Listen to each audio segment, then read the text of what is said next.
lazima uachane nao.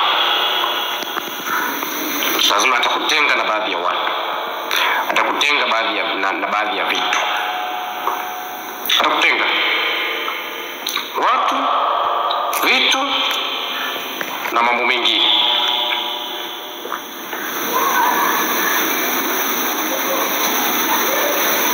Mungu akitaka kuzungumza na wewe, kuna mambo kadha wa kadha lazima atakuachanisha nao kwanza, hata kama unayapenda kiasi gani. Tumejikuta tukiingia kwenye wakati mgumu, kwa sababu kuna mambo, kuna matarajio fulani tunayahitaji, lakini Mungu hayataki. Tukiwa vizuri, tukiwa tunahitaji kwa kasi, kwa tunakwenda sisi wenyewe kwa akili zetu.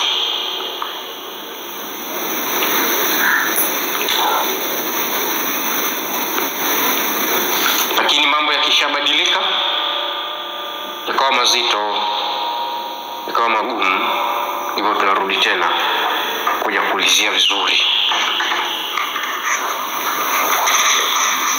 Tunakuja kuulizia tena kwa Mungu. Pale na Mungu mwenyewe sasa huwa ananyamaza. Anasema kwa sababu uliamini hayo, nenda ukayasikilize.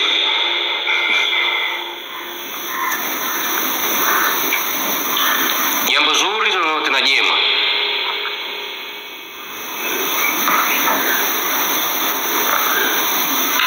lina milima, lina vilima, linakuta, lina mambo magumu, sio rahisi.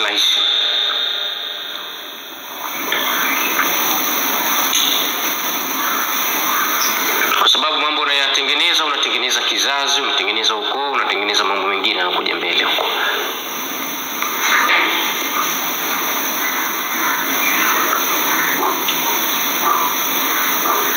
Hakuna jambo jema zuri ambalo litakuwasilia kwa wepesi. Lazima upitie kwenye wakati mzito, kwenye mitihani. Lazima ujifunze kulihusu hilo jambo. Lazima ujue jinsi ya kuliongoza, ya kukabiliana nalo.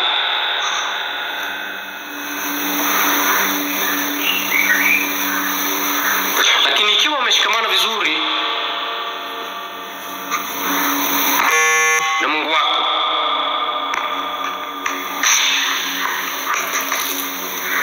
Mungu atauleta uhai na pumzi ya kukujulisha na kukupa taarifa za baadaye, za kesho na kesho kutwa. Atakutia nguvu, atakutia moyo, atakujulisha, atakwambia. Ukiona una maono yoyote,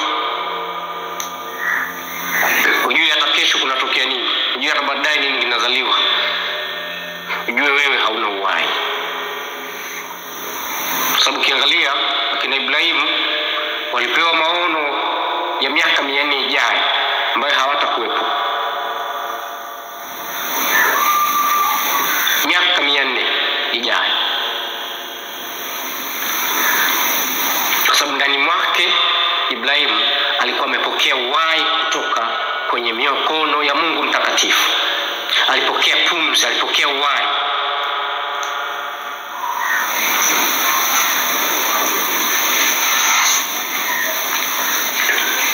Na sisi leo tunao uhai wa damu ya mtakatifu wa Mungu Kristo Yesu.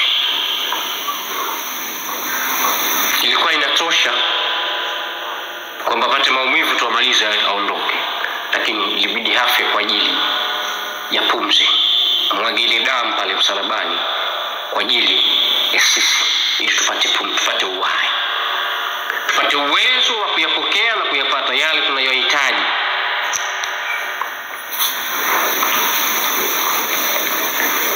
Tunasema kwa lugha nyingine sacrifice.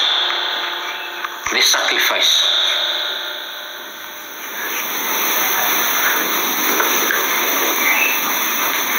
Lazima ushiriki kujifunza katika lile jambo unalolitarajia, unalolihitaji. Na sababu hiyo haiwezi kukufikia kama hakuna sababu iliyoagizwa kwako ili kusudie jambo fulani kutimia.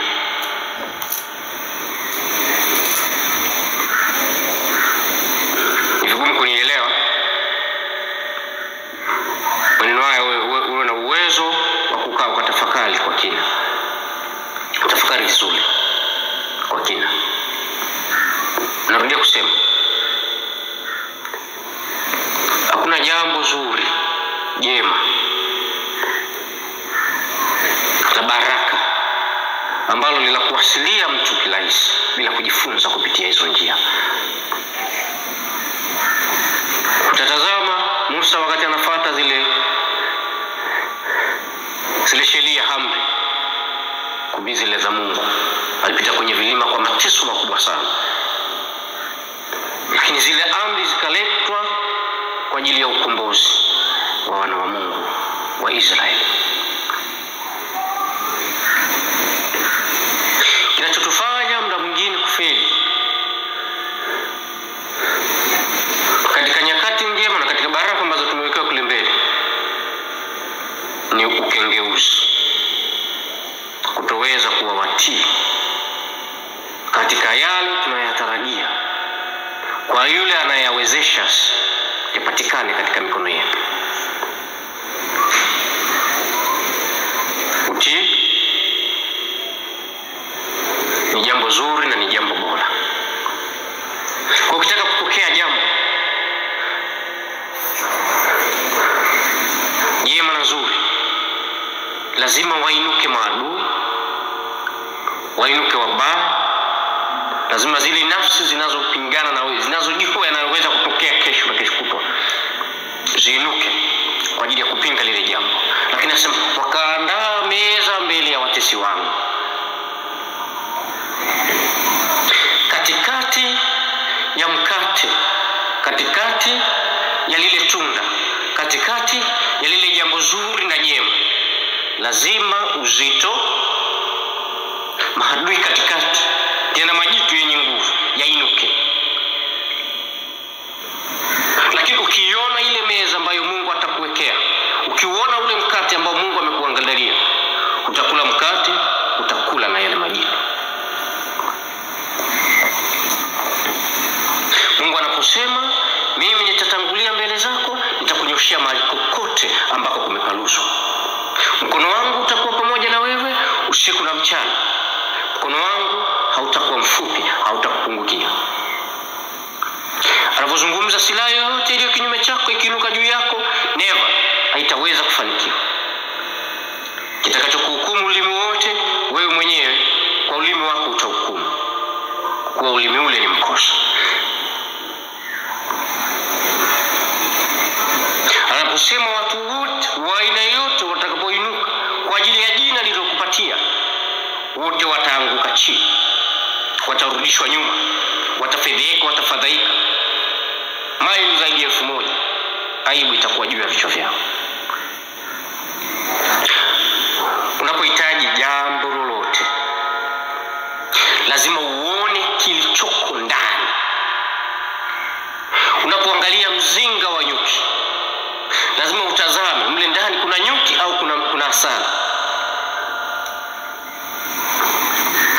Ule mzinga una nyuki, ni wakala, malikia kahamishwa, kapelekwa mahali pengine. Pale ndani una nyuki peke yake au ndani kuna asali? Wewe unahitaji nyuki, unahitaji asali.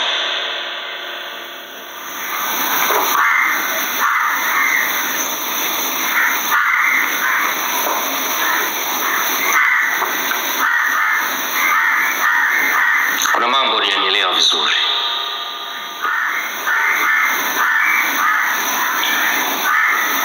Katika kile kitu pale katikati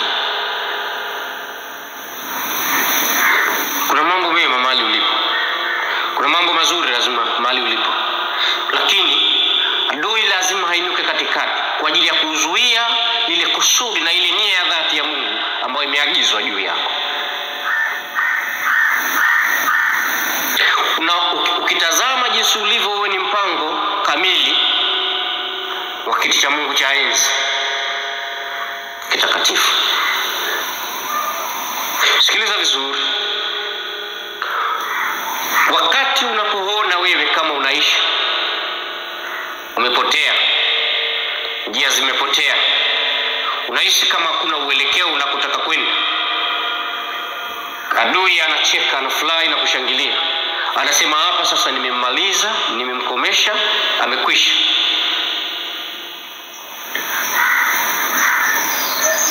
Pale pale katikati ndipo Mungu anakuandalia meza ya kuketi na kula ule mkate kwa uwezo na kwa nguvu na kwa mamlaka juu yake. Adui anayecheka kwenye kikao, kwenye ule mpango wakati wanasuka, kwenye lile kusudi wakati wamesema tunamwandaa huyu mtu na tumamwagiza mahali fulani, atakaa kwa kipindi fulani, atakuwa hapa 1 2 3, ile adui akwepo kwenye kile kikao. Kwenye lile kusudi, kwenye yale mazungumzo, kwenye ule uchangiaji, wala walikuwa wachangia kile kikao cha siku ile, hakuwepo katikati. Hakuwepo, kwa ndio maana hajui. Ndio maana anafurahi, ndio maana anacheka, kwa sababu hakuwepo. Hakushiriki. Ni yupi mwenye uwezo wa kulipinga kusudi la Mungu kulisimu?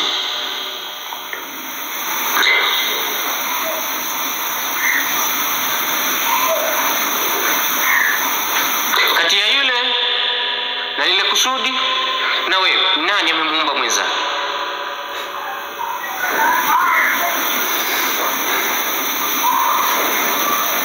Ni nani amemkusudia mwenzake? Ni nani amesema itakuwa hivi? Ni nani ameweka ukomo wa jambo fulani? Wewe kuna kitu gani ulichokiona kwenye mtazamo wako wakati huu? Umeelekezwa nini? In your direct future. Unatumaini ya nini? Ni nini unachokitumainia? Unategemea nini?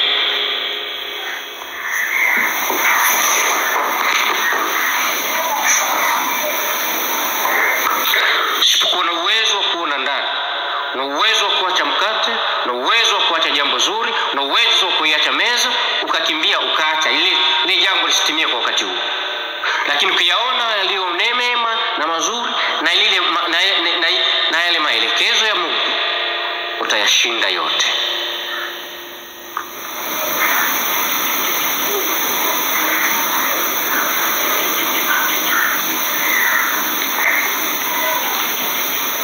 Mungu amekupa nguzo, ziko kamili, ziko na wewe. Amekupatia fimbo ambaye ni Masihi, amekutangulia. Amekupa uwezo, amekupa mamlaka ya kuyaongoza yale yanayotarajiwa. Zaidi ya millions the people wanakufuata. There are a lot of people talk behind you. Wewe uko mbele yao, na lazima mwisho wa siku utawajibia. Utatoa maelezo kuhusu wao.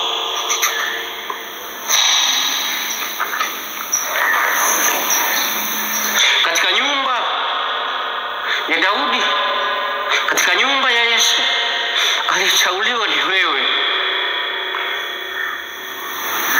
Wewe ndiwe Yusufu tunayekutarajia, aliyeteuliwa ndani kwa kiongozi wa watu wengine. Wewe ndiye mkombozi wa wale watu.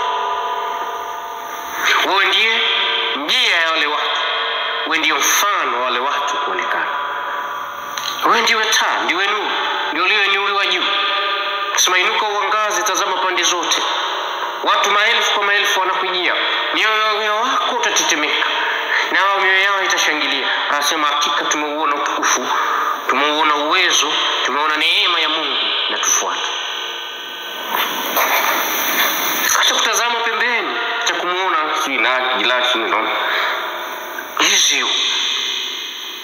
Not your brother or sister. Is you. Usiakatae ya leo ndani yako ni wewe. Tazama, nasema labda atakuwa huyu ni wewe.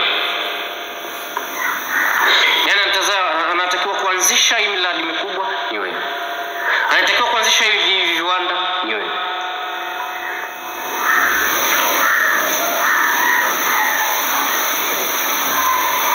Mradi ni wako wewe. Ni wewe unayetakiwa, sio mwingine.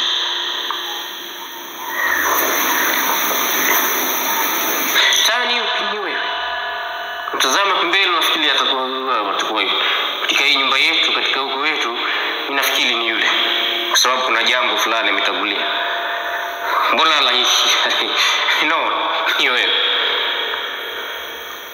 Tazama nasema labda atakuwa sio mimi. Lakini haya atakuwa yananidanganya.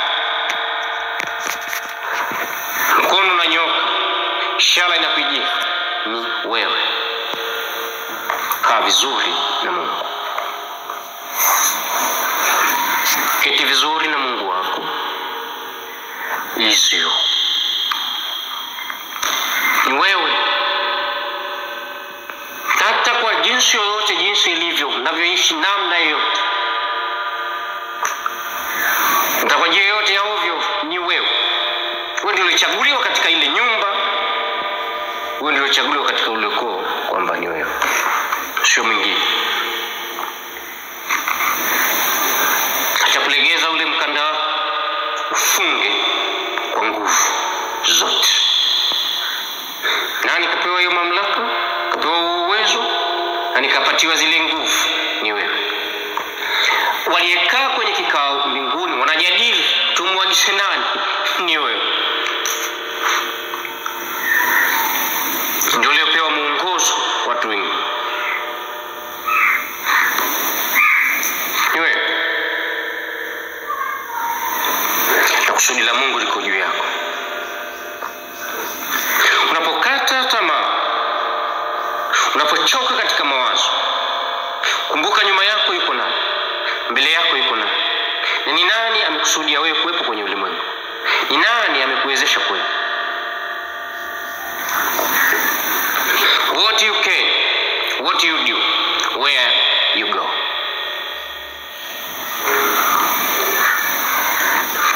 Jiulize mambo haya. Jiulize vizuri kwa kina. Unaweza kufanya nini? Unaweza nini? Nini unafanya? Na wapi unakwenda?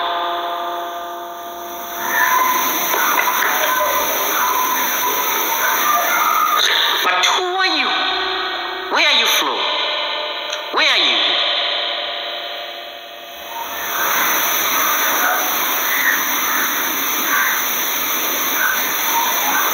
And where are you? Kutoka wapi? Uko wapi? Unaelekea wapi? Wewe ni nani? Jiulize mambo kadha wa kadha matatu. Wewe umetokea wapi? Hapa ulipo ni wapi? Na baadaye unakwenda wapi?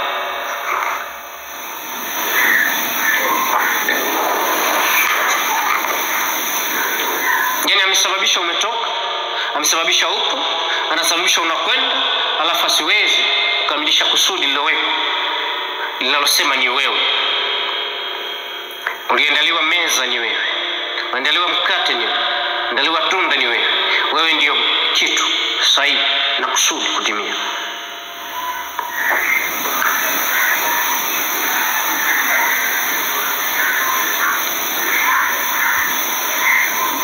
Ndio kuwepo.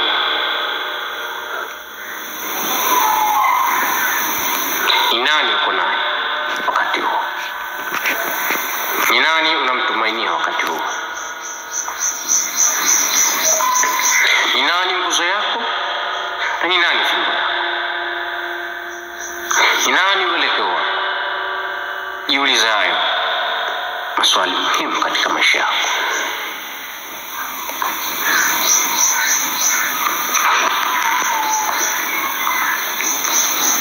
Na ukiweza kuyatafakari mambo haya kwa kina, kwa udhubutu na kwa usahihi, mambo mazuri na mema yatakuwasilia wakati wote, usiku na mchana. Na Mungu atakuwa pamoja na wewe katika jina la mtakatifu wa Mungu Kristo Yesu.